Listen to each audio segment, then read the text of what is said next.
centuries, art connoisseurs and art lovers have been fascinated by Rembrandt's painting technique. How did Rembrandt achieve those beautiful effects in his paintings? What special substances did his paint contain? And how was his paint prepared? Until the beginning of the 20th century, Rembrandt's unsurpassed mastery could only be explained in terms of magic.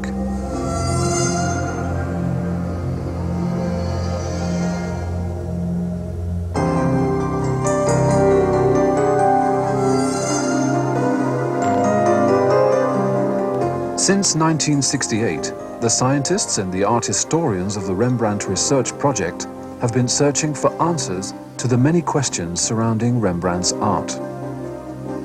All over the world, the paintings attributed to Rembrandt are being scrutinized. One of the members of the research team is Professor Ernst van de Wetering, who works in close collaboration with the chemist Karin Groen. Stylistic analysis and X-ray examination can tell us much about Rembrandt's working methods. The results of the research are published in a corpus of Rembrandt paintings, of which 3 volumes have appeared so far. One of the key questions to which the Rembrandt Research Project has not yet found an answer concerns the exact composition of Rembrandt's paint. Until recently, it has always been assumed that the properties of the paint were essentially determined by the binding medium, or binder, which is usually linseed oil. For this research, Karin Groen took a number of minute paint samples from Rembrandt's paintings to analyze their chemical composition. The Jewish Bride is one of Rembrandt's finest works. He painted it in 1664, 5 years before his death. This work is considered a prime example of the effects that can be achieved with paint. When Vincent van Gogh first saw the painting in 1885, he commented to a friend, "Would you believe it, and I honestly mean what I say, I should be happy to give 10 years of my life if I could go on sitting here in front of this picture for a fortnight with only a crust of dry bread for food." The painting, of course, fascinates because of the wonderful intimacy of the gestures of the figures and of their glance, but it is especially a painting for painters who have over the centuries been fascinated by the way Rembrandt reached the effects which are so dominant, although not manneristically dominant, in this painting. If you look, for instance, at this bulging piece of paint on top of that ring, it creates the illusion that a light ray is sort of piercing into your eye. But of course, the most fascinating area in the painting is this area. It suggests a certain fabric, we don't know what, like gold brocade-like fabric, which seems to be imitated by this rough surface. The aim of the Binding Medium project is to see whether this variation in pictorial effects has also a technical background, and whether Rembrandt diversified the substance of his paint deliberately by additions of certain materials to his binding medium or his paint to reach these effects.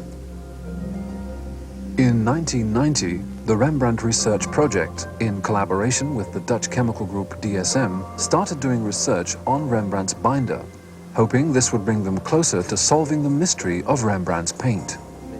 The first aim was to determine the exact chemical composition and the importance of the binder with the aid of the advanced equipment and techniques available at the laboratories of DSM Research.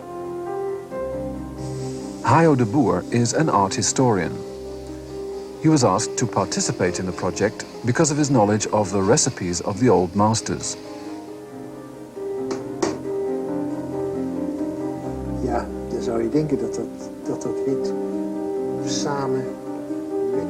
It was felt that a combination of different scientific approaches, including the study of elements of style, literature research, and physico-chemical analysis, would help solve the mystery of Rembrandt's working methods and reveal the composition of the paint with which he had achieved such miraculous effects.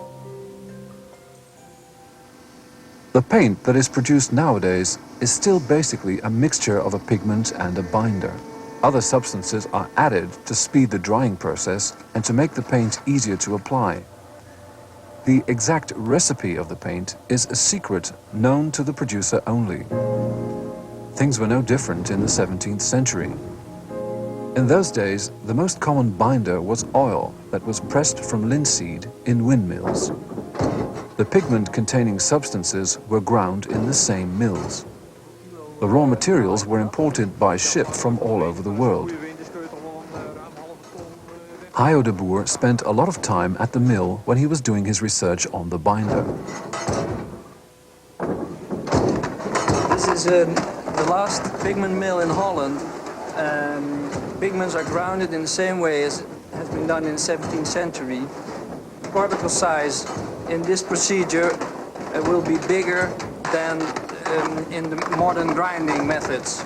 In our reconstruction of the paint of Rembrandt, we will make use of pigments in the same particle size as was in the 17th century. Traditionally ground pigments and modern variants were examined under the microscope. When Karin Groen compared the natural ochre frequently used by Rembrandt with a modern synthetic pigment, she found a remarkable difference in particle size and structure. This could be important with respect to the properties of the paint. Images can be electronically scanned and processed with the aid of a high-definition paint box. With the aid of an electronic pen and a special pad, parts of the scanned painting can be enlarged, and the colors of the Jewish bride can be represented on an electronic palette. In spite of it being a digital representation, this electronic palette gives us a good impression of the colors of the original pigments. In The Jewish Bride, Rembrandt used many shades of subdued earth colors, especially ochre and umber. There are no bright colors in the painting. Nowadays, painters can choose from a range of over 2,000 pigments. Their 17th century predecessors, however, had to make do with about 15. In the windmill, Hayo de Boer reconstructed Rembrandt's palette. Azurite, smalt, vermilion and carmine, several shades of ochre and umber, chalk, bone black and charcoal.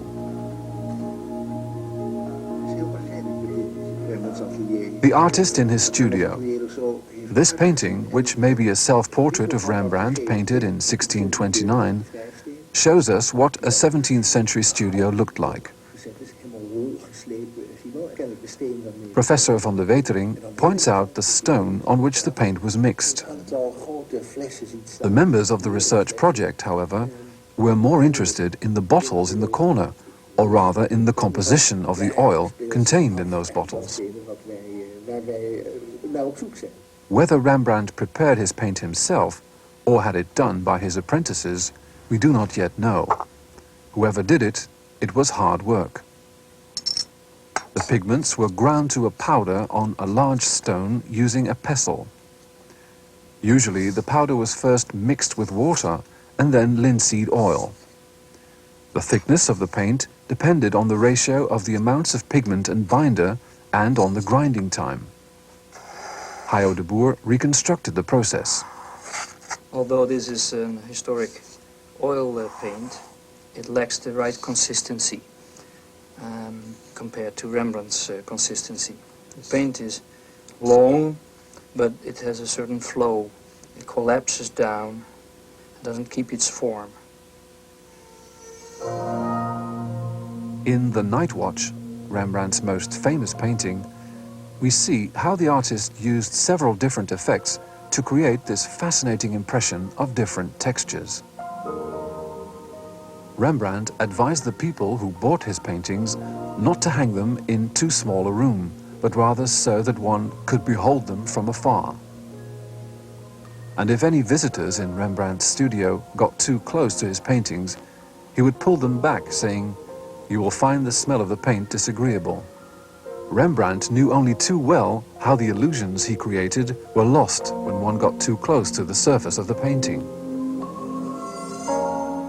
Threads of white paint create the impression of light reflected from a fan in this portrait of Agatha Boss.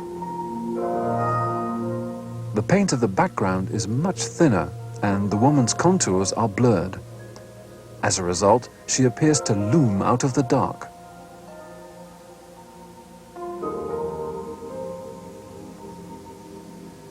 When the Jewish bride was to be cleaned and restored, the Rijksmuseum in Amsterdam gave the research team permission to take a number of paint samples for analysis. Under the microscope, these samples looked rather like licorice all sorts.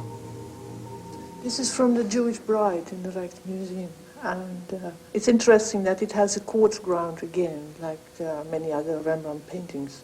So here you can see a large crystal of quartz, and also some smaller ones.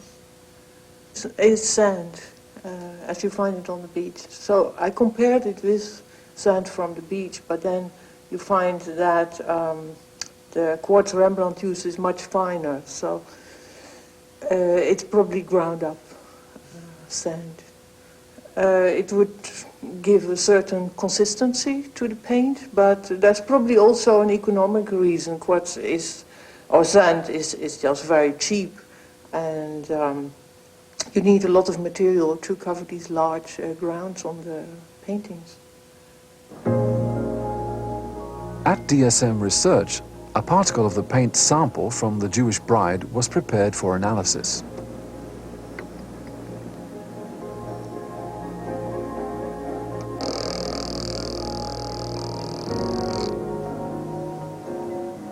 The chemical composition of the binder was determined with the aid of a gas chromatograph coupled to a mass spectrometer.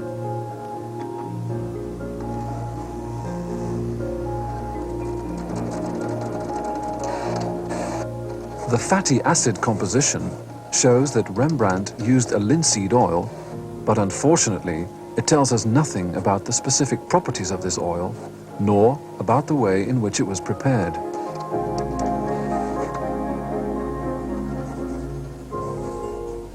A similar method called high-pressure liquid chromatography was used to see whether the binder contained any protein components, indicating the presence of organic substances such as animal glue.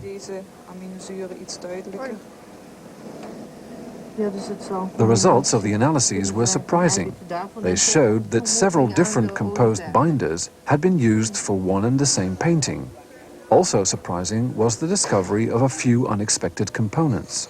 One of the problems there is, and I could demonstrate that in the case of gum, that we do not always know whether that is a material which Rembrandt deliberately added to his binding medium, because a painting goes through a long history in which it is very much contaminated by materials which come from the bottom, resinous materials from the lining cycle, which it goes through, gums and other materials which may come through the gluing of the surface when you reline, etc. So one of the problems is now is all the wealth of materials we find part of Rembrandt's different choices of binding medium.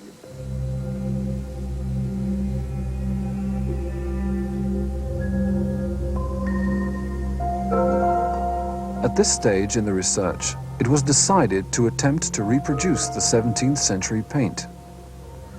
Hayo de Boer had all the necessary things at home. Linseed grown organically, without the use of pesticides or fertilizers, bears the closest resemblance to the raw material used in the 17th century. Oil was pressed from the linseed with the aid of a hydraulic press. The instruments were all of stainless steel so as to minimize the risk of the oil being contaminated by foreign substances which could have affected the research results. The oil was transferred to a decanter and was then washed with distilled water in order to remove the natural impurities deriving from the linseed. The removal of varnish, dirt and traces of retouching from the surface of the Jewish bride in the Rijksmuseum led to a number of discoveries. One of these was that Rembrandt had composed the red dress from several layers of paint. The museum allowed the research team to take a sample of the paint of the dress.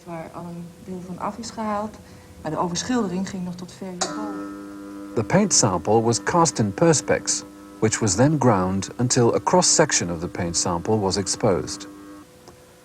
After the sample had been prepared, it was placed in a vacuum chamber to be analyzed with the aid of an electron microscope coupled to an X-ray analyzer.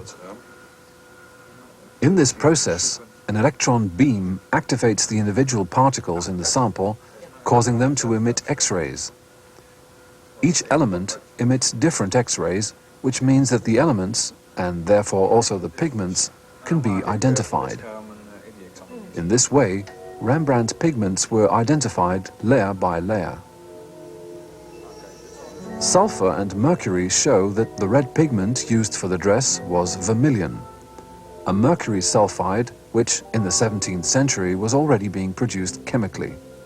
Over this, Rembrandt had painted a layer of carmine, a transparent red, as had already been discovered in an earlier analysis. Colors were often glazed in this manner to give them greater depth. Thousands of 17th century recipes and documents describing the preparation of paint have been fed into the computer at the Central Research Laboratory for Objects of Art and Science in Amsterdam.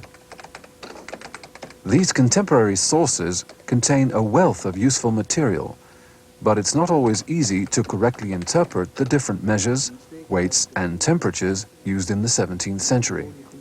In this recipe there is an indication on the temperature because they put a quill in the oil, and when it burns it's the right temperature. A few experiments with the oil prepared by Hayo de Boer would soon help to clarify the instructions given in the old recipes. This time, Hayo de Boer didn't have the necessary equipment at home. The experiments were therefore carried out in DSM's laboratories.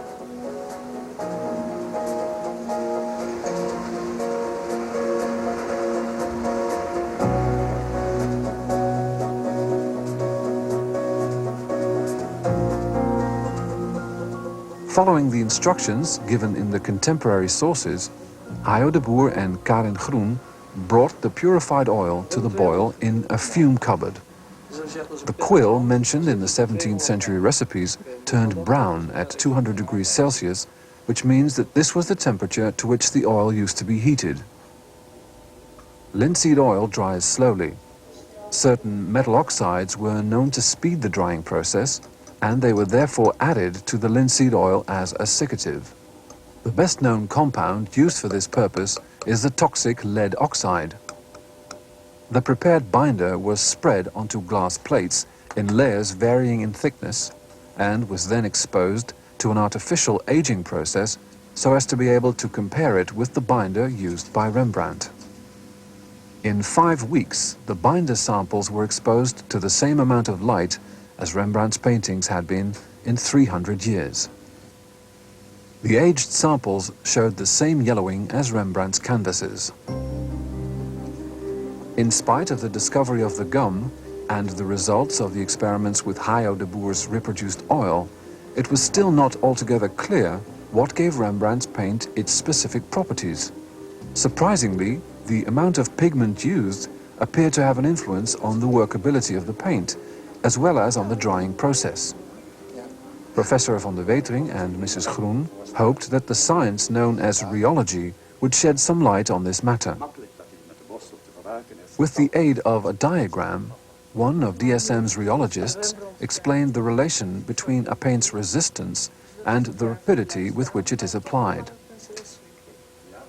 What is special about Rembrandt's paint is that, although applied in long strokes, it is thick on the canvas. According to the rheologist, this indicates that Rembrandt's paint had a low viscosity. Rembrandt painted the musical company when he was 20 years old. The painting shows us a wide variety of artistic effects. The accurate representation of the lute's shining body contrasts sharply with the sketchy treatment of the book next to it.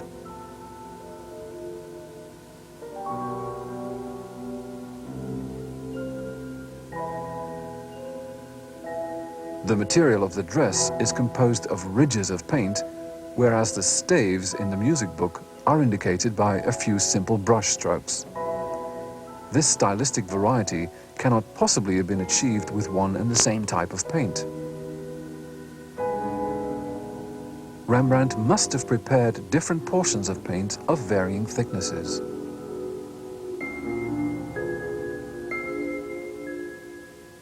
The viscosity or fluidity of the reproduced paints was measured in a series of tests for which ochre was mixed with boiled linseed oil.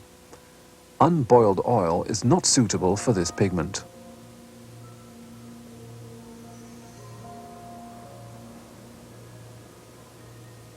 The viscosity diagram was found to closely resemble the one drawn by the rheologist. The viscosity of the paint, however, is not dependent on the oil alone. It is now believed that the particle size of the pigment has a greater influence on the viscosity.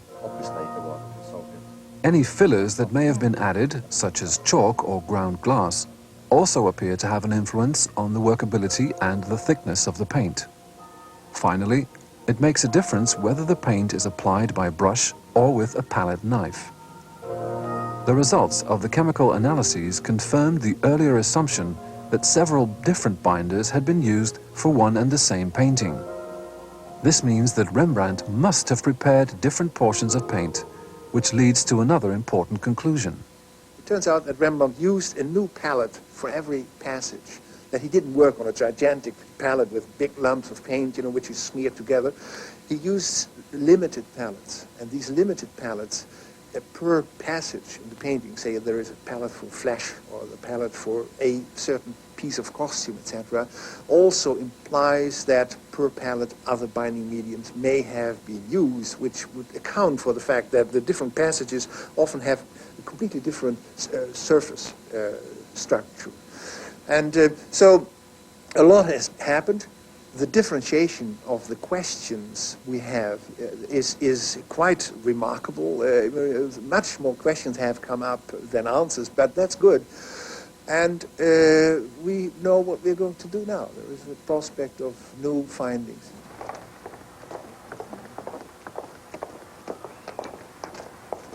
As an exercise in reconstruction skills, the students of the Restoration Atelier Limburg tried to reproduce the sleeve of the Jewish groom. By using the paint prepared by Hayo de Boer, the students got a good impression of the workability of the type of paint that was used in the 17th century. Professor van der Wetering advised his students how best to apply the paint using a brush or a knife. Wat je nu hier met dat mes krijgt, is dat telkens bij elke mesbeweging is het... The study carried out by the Rembrandt Research Project in cooperation with DSM Research has yielded a wealth of new information. All of the factors that may have had an influence on the properties of Rembrandt's paint have now been identified and classified.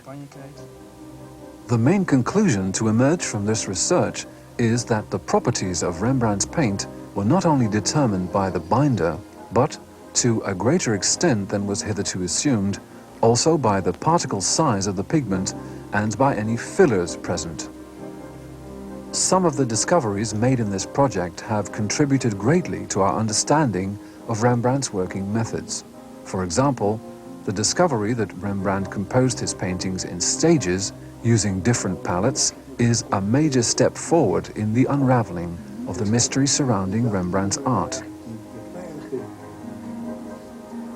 DSM's modern technology will undoubtedly help probe the mystery further, though one thing is certain. The secrets of Rembrandt's art can never be fully revealed, for those secrets are hidden in the unparalleled mastery with which he exercised his craft.